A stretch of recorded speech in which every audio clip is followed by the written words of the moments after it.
The snow had already buried her past her waist when Adelaide Carter realized she was going to die out here in the wilderness, her faithful mare lying still and cold beneath the merciless white curtain that fell from the Montana sky.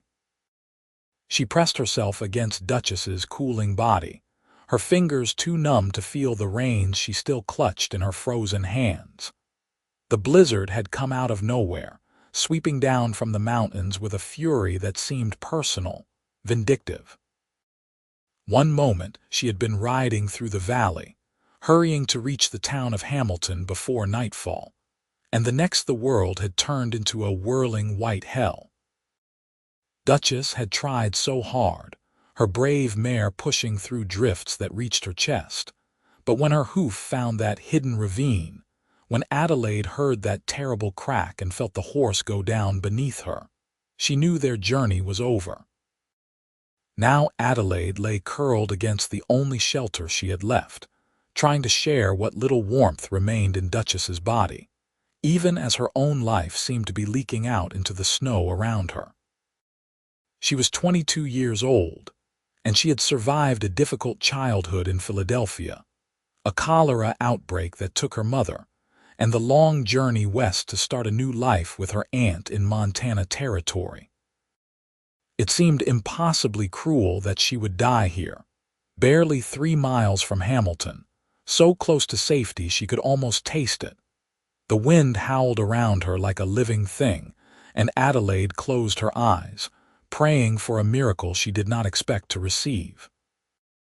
Nathan Rivers had been tracking the herd for 2 days when the blizzard hit, and his first thought was not of himself, but of his cattle scattered somewhere in this white madness. His second thought was of shelter.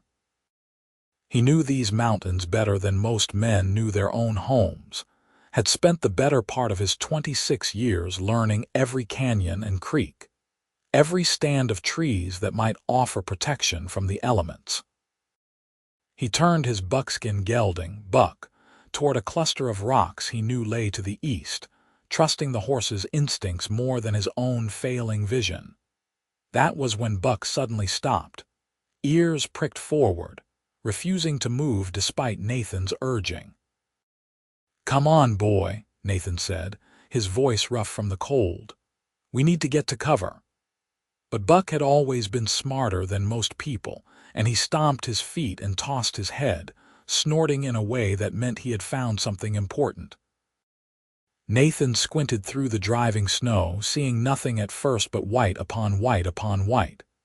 Then a darker shape emerged, low to the ground, and his heart seized in his chest. A horse. Down.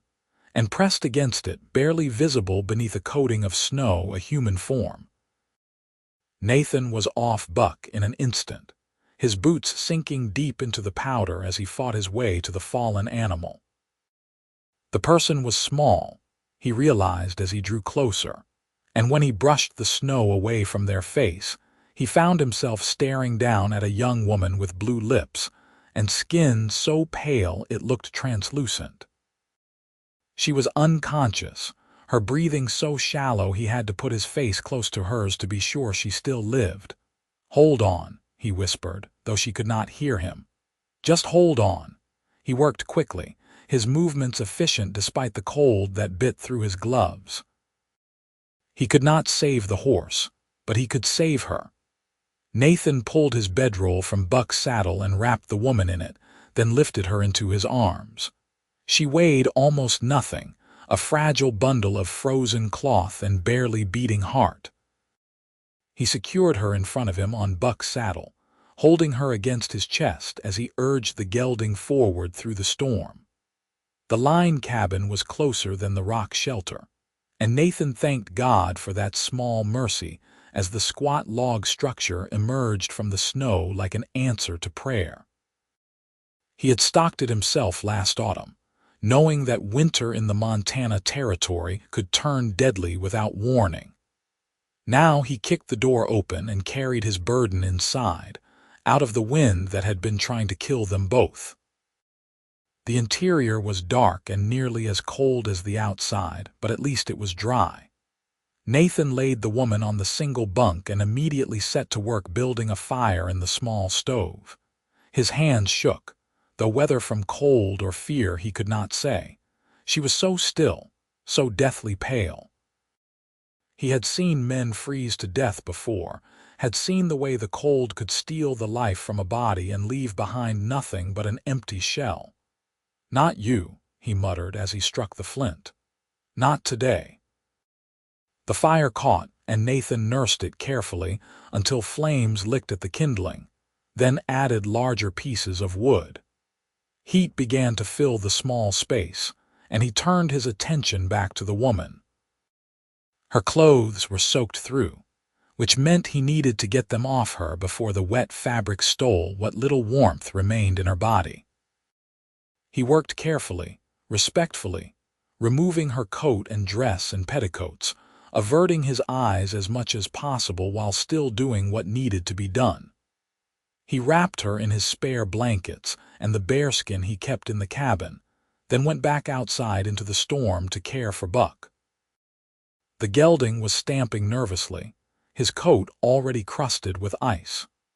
Nathan led him to the small lean-to attached to the cabin, brushed him down as best he could, and made sure he had water and feed. Then he fought his way back inside, barred the door against the wind, and turned to face his patient. She still had not moved.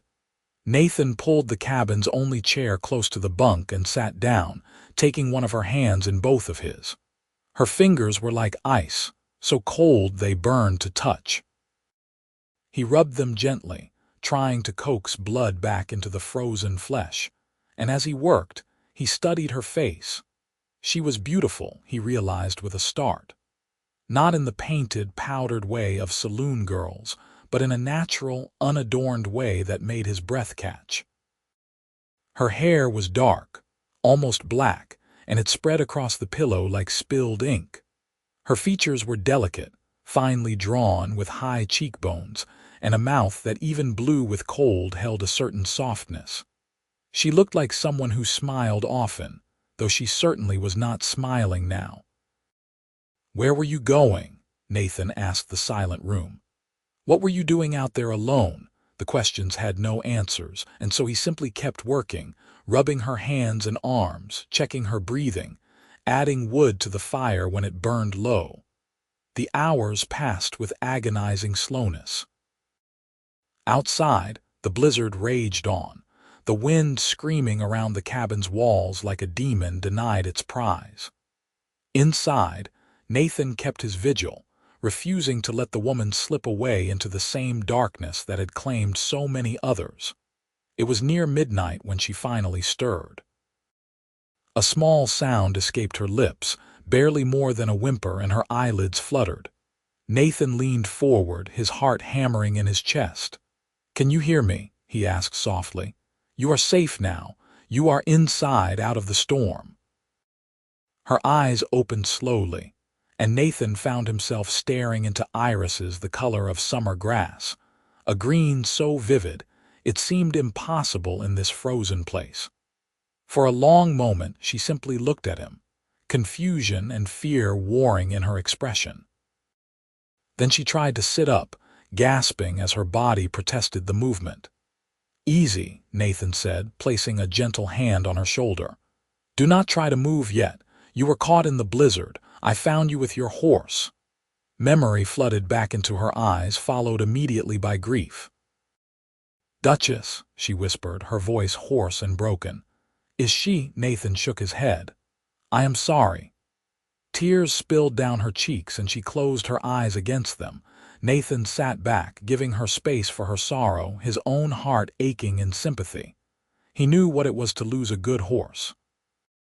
They were not just animals but partners, friends, sometimes the only company a person had in this vast and lonely country. "What is your name?" he asked after a few moments, his voice gentle. "Adelaide," she managed. "Adelaide Carter. I am Nathan Rivers. This is my line cabin. We are about 4 miles from Hamilton." "I was trying to reach Hamilton," Adelaide said, opening her eyes again. I was supposed to meet my aunt there yesterday. She will be worried sick. The storm will keep us here for now, Nathan told her. But as soon as it clears, I will take you into town. Can you tell me where you are hurt? Did you break anything in the fall? Adelaide considered this, moving her arms and legs experimentally beneath the blankets. She winced but shook her head. I do not think so. Everything hurts, but nothing feels broken. Just cold. So cold. You are warming up, Nathan assured her. Your color is better than it was, but you need to keep still and let your body recover. Can I get you anything? Water. I have some jerky and hardtack, nothing fancy, but it is food. Water, Adelaide whispered. Please. Nathan fetched the canteen and helped her drink, supporting her head with his hand. She took small sips, and he could see the effort it cost her to swallow. When she had drunk her fill, he eased her back down onto the pillow and pulled the bearskin up around her shoulders. Thank you, she said softly, looking up at him with those remarkable green eyes. You saved my life. Anyone would have done the same, Nathan replied, though they both knew that was not true. The wilderness was full of men who would have ridden past, too focused on their own survival to stop for a stranger.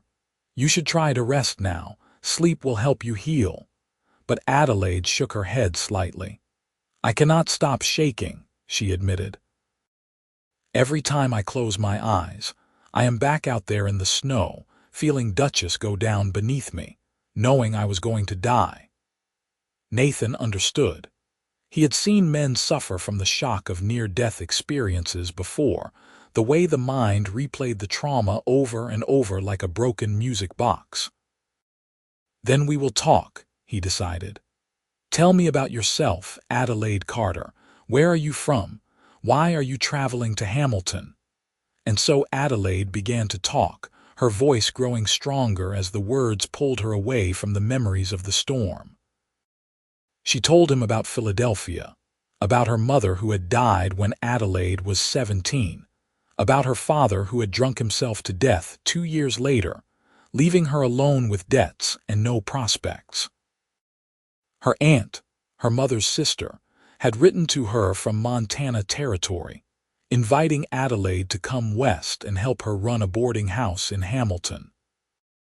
Adelaide had sold everything she owned to buy passage on the train and purchase Duchess, then made the long journey across the country with hope burning in her heart like a small, precious flame.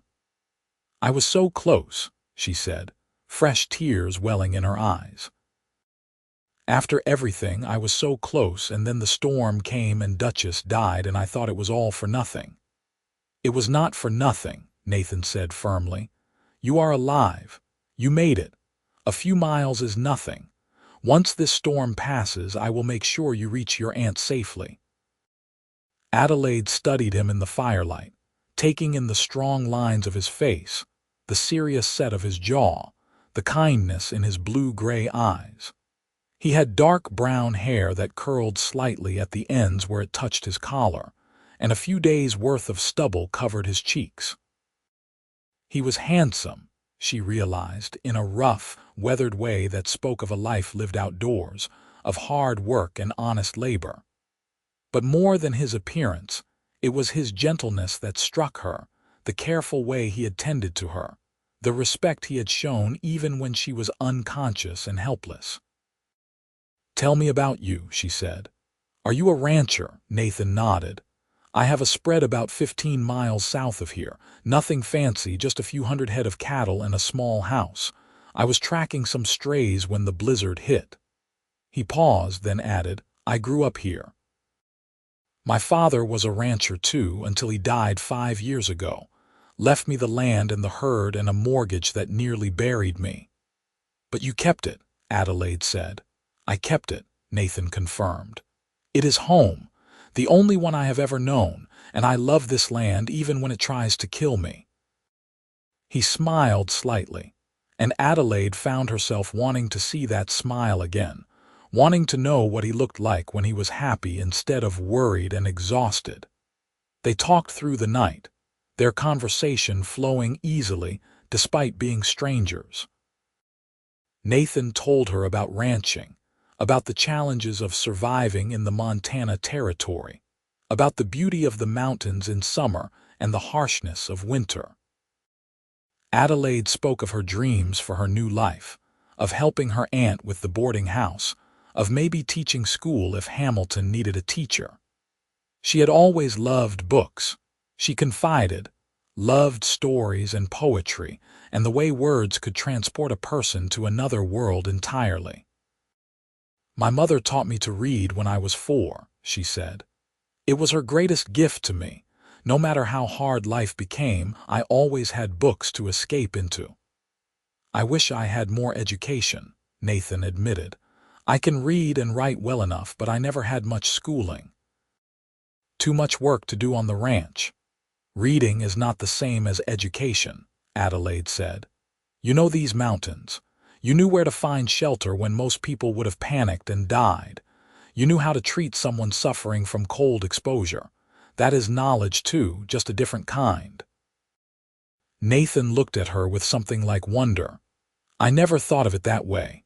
"Because you are humble," Adelaide said, "but you should be proud of what you know. It saved my life tonight." The first gray light of dawn was beginning to seep through the cabin's single small window when Adelaide finally fell asleep, exhaustion overwhelming her at last. Nathan sat watching her for a long moment, then rose stiffly from his chair.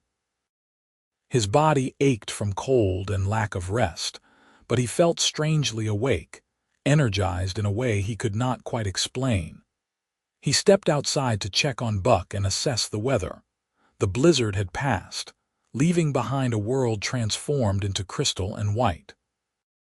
Snow lay deep across the valley, sparkling in the weak morning light like scattered diamonds. The sky was clear, painfully blue, and the air was so cold it hurt to breathe. Nathan knew the trails would be treacherous, but passable. They could ride for Hamilton later that morning, once Adelaide had rested and eaten something. He returned to the cabin to find her still sleeping peacefully. He made a simple breakfast from his supplies, boiling coffee and softening hardtack in water until it was at least somewhat palatable. The smell of coffee woke Adelaide, and she sat up slowly, wincing at the soreness in her muscles. "Good morning," Nathan said, bringing her a cup. "How do you feel?" "Like I was trampled by a herd of buffalo," Adelaide admitted, accepting the coffee gratefully. "But alive. Thanks to you." They ate together in companionable silence, and then Nathan helped Adelaide into her dress, which he had dried by the fire overnight. Her coat was still damp, so he gave her his spare jacket, which swallowed her small frame but provided warmth. Then he saddled Buck and helped Adelaide mount, swinging up behind her and pulling her back against his chest. "Hold on," he instructed, and Adelaide gripped the saddle horn as Nathan urged Buck forward into the pristine snow. The ride to Hamilton took nearly 3 hours, Buck struggling through drifts that sometimes reached his belly. Nathan kept one arm wrapped firmly around Adelaide's waist, steadying her, keeping her safe. She leaned back against him, exhausted and sore but filled with a strange contentment. The storm had nearly killed her, but it had also led her to this man, this steady, capable, kind man who had pulled her back from death's door and asked for nothing in return. Hamilton emerged from the snow like a mirage, its buildings huddled together as if for warmth. Smoke rose from chimneys, and a few brave souls were already out shoveling walkways. Nathan guided Buck down the main street, and Adelaide directed him to her aunt's boarding house, a 2-story wooden structure painted white with green shutters. Before they could dismount, the front door flew open and a woman came running out, not even bothering with a coat despite the cold. She was perhaps 50 years old, with gray-streaked dark hair and Adelaide's same green eyes. "Adelaide," she cried. "Oh, thank God, I thought you were dead." Nathan helped Adelaide down, and her aunt swept her into a fierce embrace, sobbing openly. "I was so worried. When you did not arrive yesterday and then the storm came, I thought the worst. I was preparing to send out a search party as soon as the weather cleared. I would have died if not for him, Adelaide said, pulling back and gesturing to Nathan, who had dismounted and stood holding Buck's reins, looking uncomfortable with the attention.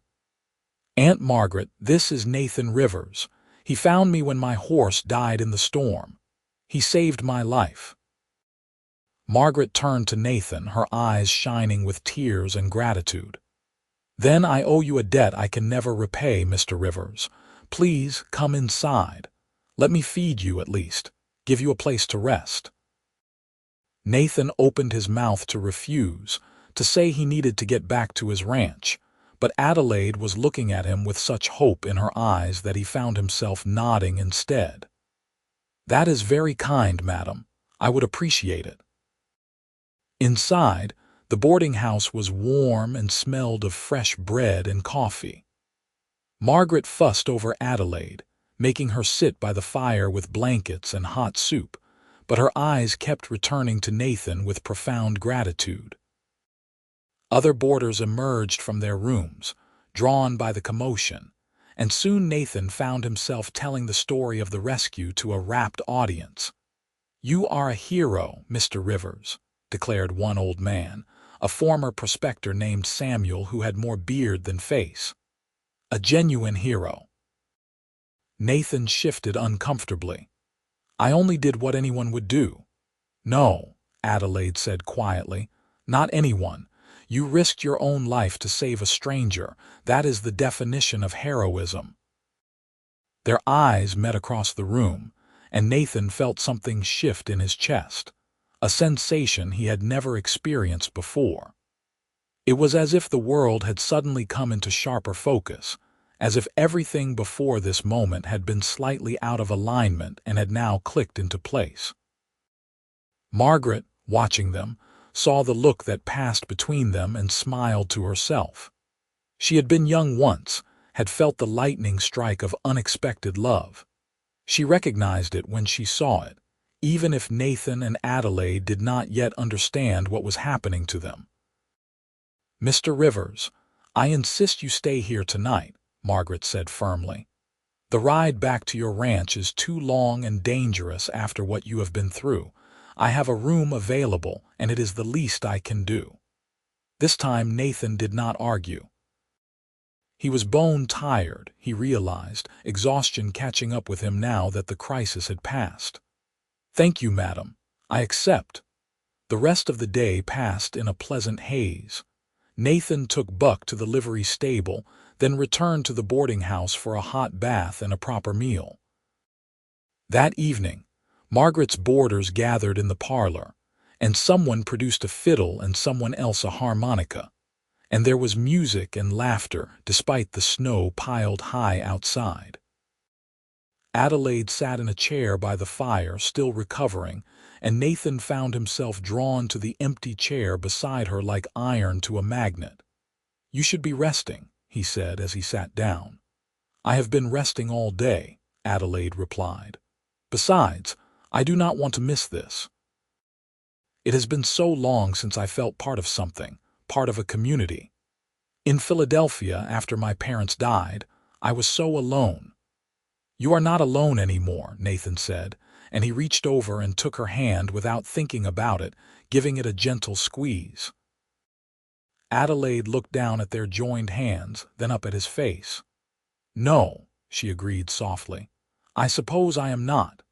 They sat together as the music played, not speaking much, simply enjoying each other's presence. And when Nathan finally retired to his room that night, he lay awake for a long time, thinking about green eyes and a smile that made his heart race. The next morning dawned clear and cold. Nathan knew he needed to return to his ranch, to check on his cattle and make sure everything had survived the storm. But the thought of leaving Hamilton, of leaving Adelaide, filled him with an unexpected sense of loss. He was having breakfast in the boarding house dining room when Adelaide appeared, looking much recovered from her ordeal. She had washed and fixed her hair, and she wore a simple blue dress that matched her eyes remarkably well. Nathan stood up automatically, his mother's lessons in manners kicking in, and Adelaide blushed prettily. "Please sit," she said. "I do not want to interrupt your meal." "You could never be an interruption," Nathan said, and then felt his own face heat at the boldness of the statement. But Adelaide only smiled and sat down across from him. "Are you leaving today?" she asked, though her tone suggested she already knew the answer. "I should," Nathan said. "I have been gone too long already. My cattle need checking, and I have work to do before the next storm hits." "Of course," Adelaide said, trying to keep the disappointment from her voice and failing. "You have responsibilities." They ate in silence for a few moments, both acutely aware that this was goodbye, that they would likely never see each other again. Hamilton was not far from Nathan's ranch, but it was not close either, and he had little reason to come to town. Adelaide would build her new life here with her aunt, and Nathan would return to his solitary existence on the range, and the connection they had forged in the line cabin would fade like morning mist. Except Nathan found he could not accept that. The thought of never seeing Adelaide again was physically painful, a tightness in his chest that made it hard to breathe. He had known her for less than 2 days, but somehow she had become important to him in a way he could not explain or ignore. "I could come back," he said abruptly, "to visit." "If you wanted." Adelaide's head snapped up, hope blazing in her eyes. "I would like that," she said. "I would like that very much." "Then I will," Nathan promised, "as soon as I can." He left an hour later, riding Buck out of Hamilton with Adelaide and Margaret waving from the boarding house porch. But he had only gone a few miles when he realized he had not set a specific time for his return, had not made concrete plans. The uncertainty gnawed at him, and when he reached a crossroads, he did something impulsive, something completely unlike his normally careful nature. He turned Buck around and rode back to Hamilton. Adelaide was helping her aunt sort linens when someone knocked on the boarding house door. Margaret went to answer it, then returned with a smile playing at her lips. "Adelaide, dear, you have a visitor." Adelaide set down the sheet she had been folding and went to the parlor, her heart hammering in her chest. Nathan stood in the doorway, hat in his hands, looking sheepish and determined in equal measure. "I forgot to ask," he said without preamble. "Would you have dinner with me? There is a restaurant in town, nothing fancy, but the food is good, tomorrow evening." Adelaide felt a smile spread across her face, so wide it almost hurt. "Yes," she said. "I would love to." Nathan grinned, a real grin this time, full of relief and happiness. "Tomorrow, then. 6 o'clock." 6 o'clock, Adelaide confirmed. This time when Nathan rode away, he was whistling, and Adelaide stood at the window watching until he disappeared from sight, her hand pressed against the glass, as if she could hold on to him a little longer. The next weeks fell into a pattern that brought joy to both their lives. Nathan came to Hamilton twice a week, always with some excuse about needing supplies or checking on cattle at a nearby grazing area, but everyone knew the real reason. He and Adelaide would have dinner together, or walk through the snow-covered streets, or sit in the boarding house parlor talking for hours.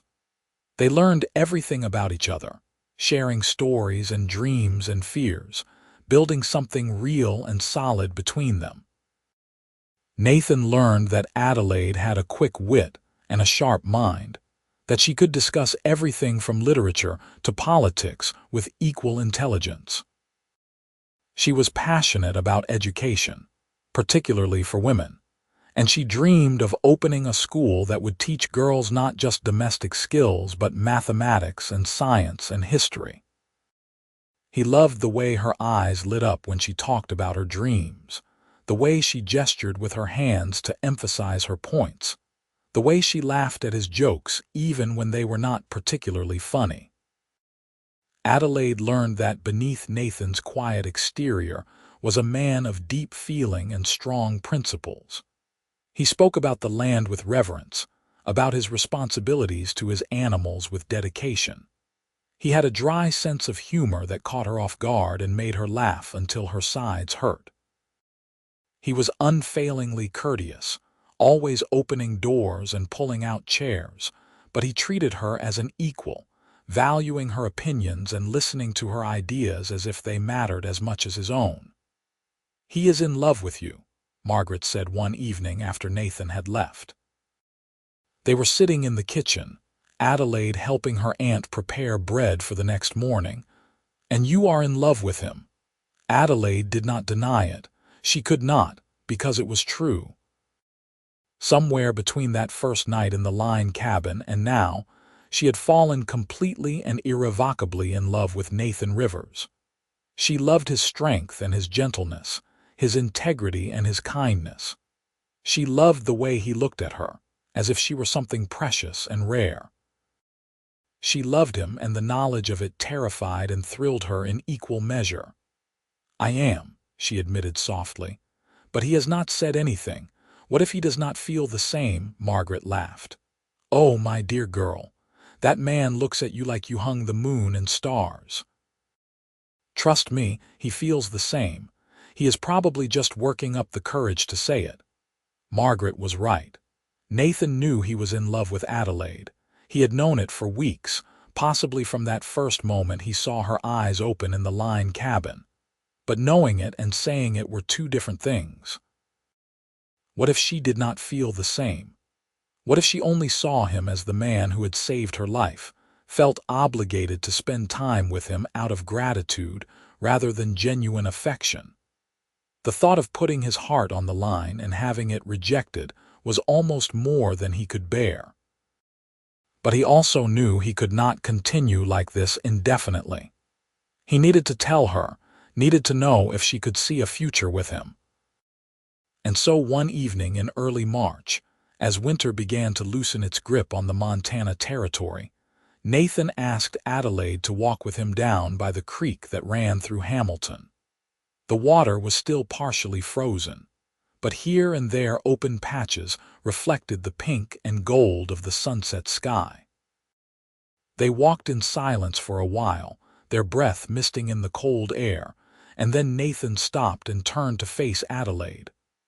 "I need to tell you something," he said, his voice rough with nerves. "And I need you to know that if you do not feel the same way, it is all right. I will understand, and we can still be friends if that is what you want." Adelaide's heart began to race. "All right," she said softly. Nathan took a deep breath. "I love you, Adelaide. I think I have loved you since the moment you opened your eyes in that cabin and looked at me. You are the bravest, smartest, most beautiful woman I have ever met, and I cannot imagine my life without you in it anymore. I know I am just a rancher with more debts than prospects, and you deserve someone better, someone who can give you fine things and an easy life. But I would spend every day trying to make you happy if you would let me. I am asking if you would consider being my wife." For a moment, Adelaide could not speak. Tears welled in her eyes, spilling over onto her cheeks, and Nathan's face fell, misinterpreting her reaction. "I am sorry," he started to say. "I should not have—" "Yes," Adelaide interrupted, her voice breaking with emotion. "Yes, Nathan. Yes, I will marry you. I love you too. I have loved you for so long, and I have been afraid to say it, afraid it was too soon or that you might not want me." Nathan stared at her, hardly daring to believe what he was hearing. "You love me. So much it terrifies me," Adelaide confessed. "You are everything I never knew I was looking for. You are kind and strong and good, and when I am with you, I feel like I am home. I do not care about fine things or an easy life. I only care about you." Nathan pulled her into his arms, holding her tight against his chest, his face buried in her hair. "I will make you happy," he promised. "I swear to God, Adelaide, I will spend the rest of my life making you happy." "You already do," she whispered back. They were married in April, on a day when the snow had finally melted and the first wildflowers were beginning to appear in the meadows. The ceremony was held in Hamilton's small church, with Margaret crying happily in the front pew and most of the town in attendance. Adelaide wore a simple white dress that Margaret had helped her sew, and Nathan wore his best suit, which he had bought special for the occasion. They spoke their vows with steady voices and shining eyes, and when the minister pronounced them husband and wife, Nathan kissed Adelaide with a tenderness that made more than a few people in the congregation reach for their handkerchiefs. They spent their wedding night at the boarding house, in the room that had been Nathan's whenever he stayed in town. Margaret had decorated it with wildflowers and candles, and when Nathan carried Adelaide over the threshold, she laughed with pure joy. "Mrs. Rivers," Nathan said, setting her down gently. "I like the sound of that." "So do I," Adelaide replied, reaching up to cup his face in her hands. "So do I." They made love slowly, tenderly, learning each other's bodies with the same care and attention they had used to learn each other's hearts. And afterward, they lay tangled together in the narrow bed, talking and laughing and planning their future. "I want to show you the ranch tomorrow," Nathan said, running his fingers through Adelaide's dark hair. "I want you to see our home." "Our home," Adelaide repeated, loving the way the words sounded. "That will be wonderful." The ranch, when Adelaide first saw it the next afternoon, took her breath away. It sat in a valley surrounded by mountains, with a creek running through the property and meadows that would be green and lush come summer. The house was small but sturdy, built of logs with a stone chimney and a covered porch. It needed work. Adelaide could see that immediately, but it had good bones and enormous potential. "It is perfect," she declared, and Nathan relaxed visibly. "It needs a lot of fixing up," he admitted, "and it gets lonely out here, especially in winter." "Are you sure you will be all right this far from town?" Adelaide turned to him, standing on her toes to kiss him soundly. "I will be more than all right. I will be with you, and that is all I need." They settled into married life with an ease that surprised them both. Adelaide threw herself into making the ranch house a home, sewing curtains and planting a garden and learning to cook on the wood stove. Nathan taught her to ride properly, to rope cattle, to shoot a rifle in case of emergencies. She proved to be a quick learner, unafraid of hard work, and Nathan fell in love with her all over again, watching her tackle each new challenge with determination and grace. In the evenings, after the day's work was done, they would sit on the porch watching the sun set over the mountains. Sometimes Adelaide would read aloud from one of her precious books, her voice bringing stories to life in the quiet wilderness. Sometimes they would simply talk, sharing their thoughts and feelings, strengthening the bond between them with each passing day. By summer, Adelaide had transformed the ranch. The house gleamed with fresh paint and new furnishings built by Nathan in his workshop. The garden was producing vegetables, which Adelaide preserved for the coming winter. She had even started a small flock of chickens, which provided eggs and entertainment in equal measure. "You have made this place beautiful," Nathan told her one evening as they surveyed their domain. "You have made my whole life beautiful."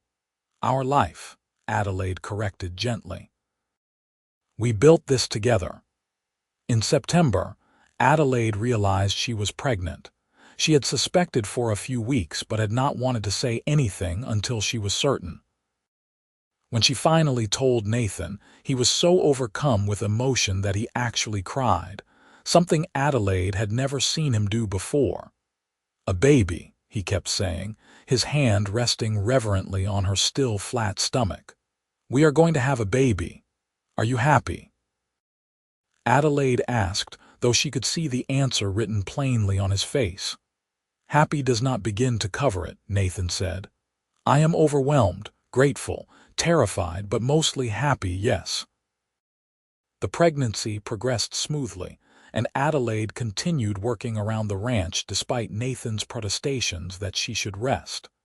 "Women have been having babies and working for thousands of years," she reminded him whenever he fussed.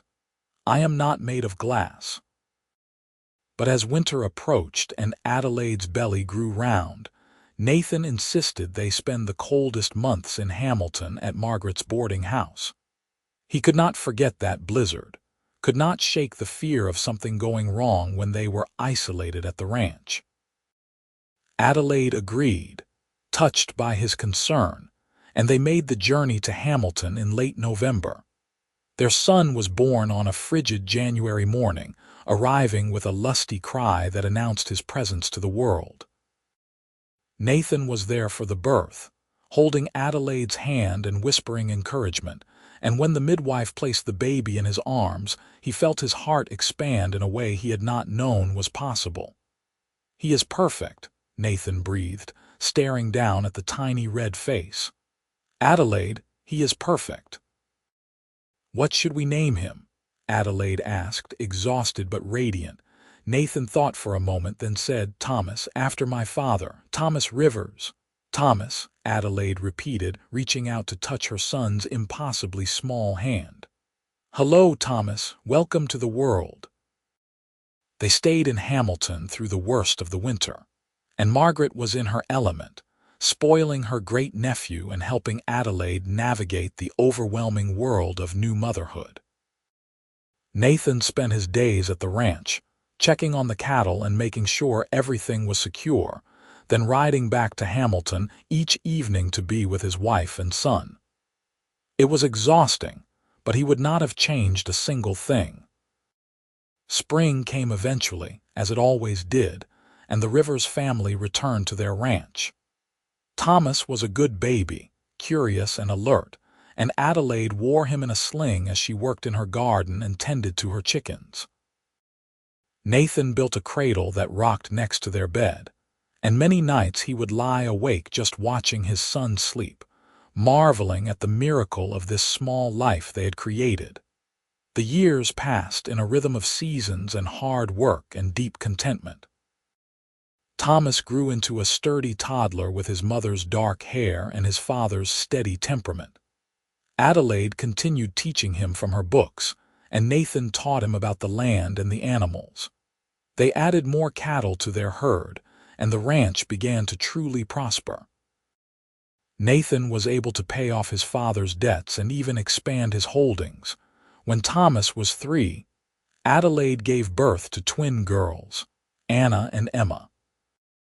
Nathan had been hoping for another son to help with the ranch work someday, but when he held his daughters for the first time, one in each arm, he fell completely and hopelessly in love. They looked like Adelaide, with her green eyes and delicate features, and they had her spirit too, fearless and curious about everything. "Our family is complete," Adelaide said, watching Nathan with the twins. "It is perfect," Nathan agreed. "Just like you said that first day when you saw the ranch. Everything is perfect."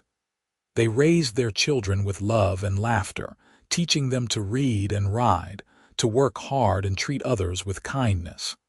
Thomas grew tall and strong, inheriting his father's love for the land. Anna and Emma were inseparable, finishing each other's sentences and getting into mischief together. The ranch house rang with the sounds of childhood, and Adelaide could not remember ever being happier. One evening, when Thomas was 10 and the twins were 7, the family gathered on the porch to watch the sunset. It had become their tradition, this time together at the end of each day. Thomas was reading aloud from one of Adelaide's old books, and the twins were arguing good-naturedly about something that had happened at the schoolhouse Adelaide had finally convinced the town to build. Nathan sat with his arm around Adelaide, and she leaned against him, content. "Do you ever think about that blizzard?" Nathan asked quietly. "About the night I found you, sometimes," Adelaide admitted. "Usually when the snow starts falling, but not with fear anymore. Now I think of it as the beginning of everything, the night my real life started. I was so afraid I would lose you, Nathan said. You were so cold, so still, I thought I had found you too late. But you did not, Adelaide reminded him. You found me just in time. You saved me, Nathan, in more ways than you know. Before I came west, I felt like I was just existing, going through the motions of life without really living. And then you found me in that storm, and everything changed. Nathan pressed a kiss to the top of her head. You saved me too. I did not even realize how lonely I was until you were here. This ranch, this life, it means nothing without you. The twins had stopped arguing to listen, and Thomas had paused in his reading. All three children looked at their parents with a mixture of embarrassment and affection that only children whose parents openly love each other can understand. Are you two being mushy again? Emma asked, wrinkling her nose. Yes, Nathan said cheerfully. And we are not going to stop, so you might as well get used to it. Anna giggled, and Thomas rolled his eyes but smiled. And Adelaide looked around at her family, at these people she loved more than life itself, and felt gratitude so profound it brought tears to her eyes. As the sun dipped below the mountains, painting the sky in shades of gold and crimson, Nathan tightened his arm around Adelaide and thought about the strange and beautiful path that had led them here. A blizzard that should have been tragedy had instead been the greatest gift of his life. In saving Adelaide, he had saved himself, had found a partner and a love that exceeded anything he had dared to dream of. Years continued to unfold in their steady march. Thomas grew into a responsible young man who loved the ranch as much as his father did. He eventually married a schoolteacher from Hamilton, a smart and kind woman named Catherine, and they built a house on the northern section of the ranch. Anna and Emma both proved to have their mother's passion for education. Anna became a teacher, opening a small school on the ranch for the children of the hands Nathan now employed and the neighboring families. Emma married a doctor and moved to Hamilton, where she became known for her charitable work with families in need. Nathan and Adelaide grew older together, their hair turning gray, their faces creasing with lines earned from years of laughter and squinting into the Montana sun. But their love never diminished. If anything, it deepened, becoming richer and more textured with each passing year. They knew each other completely, could communicate with a glance across a crowded room, could finish each other's sentences and thoughts. On their 25th wedding anniversary, Nathan surprised Adelaide by taking her back to the Line cabin where he had saved her life all those years ago. He had ridden out ahead of time to stock it with supplies and make it comfortable. They spent the night there, just the two of them, reliving that first meeting and marveling at how far they had come. You have any regrets? Nathan asked as they lay together in the narrow bunk, so much cozier than it had been that desperate winter night. Not a single one, Adelaide said firmly. Every moment, even the hardest ones, led me here to you. How could I regret that? I love you, Nathan said, the words as fervent and true as they had been the first time he spoke them by the creek in Hamilton. I love you more than I thought it was possible to love another person. And I love you, Adelaide replied, reaching up to trace the familiar, beloved lines of his face.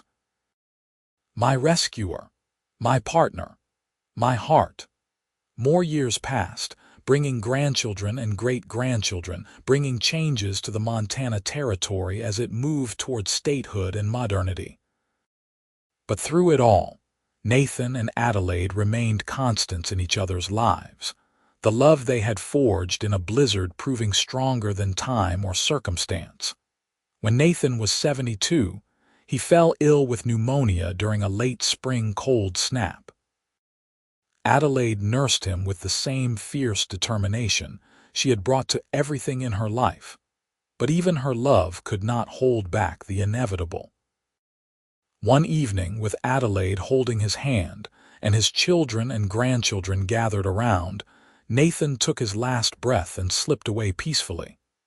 Adelaide mourned him deeply, but she did not fall apart. She had learned strength from him, had spent decades building a life that was about more than just the two of them. She continued living at the ranch, surrounded by family, remaining sharp and engaged until her own peaceful death 5 years later at the age of 74. They were buried side by side on a hill overlooking the ranch, their graves marked with simple stones that bore their names and the dates of their births and deaths. But their real legacy was not in stone. It lived in their children and grandchildren, in the thriving ranch that Thomas still ran, in the school that bore Adelaide's name, in the stories passed down through generations about a blizzard and a dying horse and a cowboy who found a frozen woman and gave her not just life but love. On winter evenings, when snow fell soft and thick over the Montana mountains, the Rivers family would gather by the fire and tell the story again. They told it to the children so they would understand where they came from, so they would know that even in the darkest, coldest moments, hope could survive. They told it as a reminder that love could be found in unexpected places, that a single act of kindness could change everything, that the choices we make in moments of crisis define not just our own lives, but the lives of all those who come after. And sometimes, when the wind howled around the ranch house and snow piled deep against the windows, the family could almost imagine they heard Adelaide's laughter mixing with Nathan's deeper voice. Two souls who had found each other against all odds and had built something beautiful and lasting from that frozen beginning. Their love story had started with death and disaster, but had become something magnificent, a testament to the enduring power of compassion, courage, and the simple choice to stop and help a stranger in need. The ranch still stood, still thrived, a living monument to everything Nathan and Adelaide had built together. And on clear days, if you stood on the hill where they were buried and looked out across the valley, you could see it all spread before you. The meadows and the creek, the mountains rising in the distance, the house where generations had been born and raised and loved.